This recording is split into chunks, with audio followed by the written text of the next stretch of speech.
Aada Lundberg. Ma ei tea, kes ma olen. Kas tõusik aristokraat?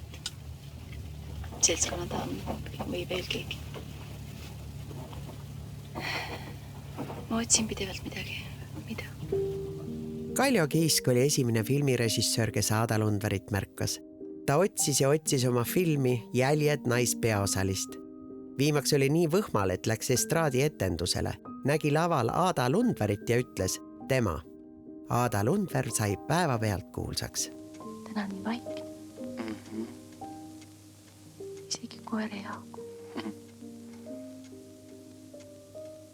Tead, ma haugun. Näed, see on turised vahel. Lundbergil on käinud käsikäes estraad ja kino ja veel 7 ametit. Anna sind ei karda.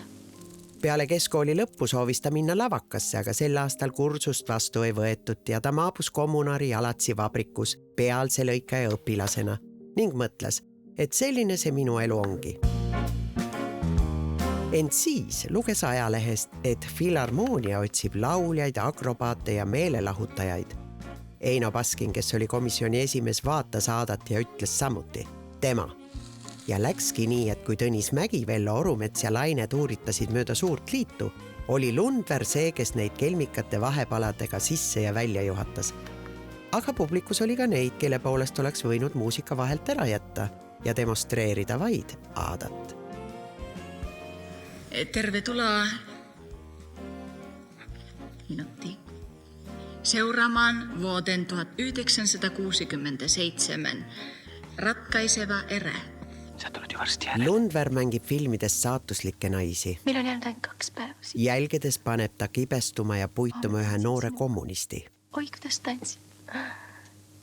Ja siis jään üksi. Filmis Külmale maale on ta nagu moraalne majakas. Lastele vii minu poolt need saiad. Jätta nüüd, küll ma ei saa osta. Ole vait. Ma võin lastele saata, mis ma tahan.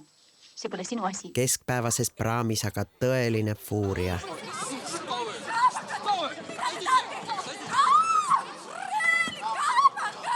Ka Andres Lappeteuse kompassi lööb Lundberg korralikult sassi.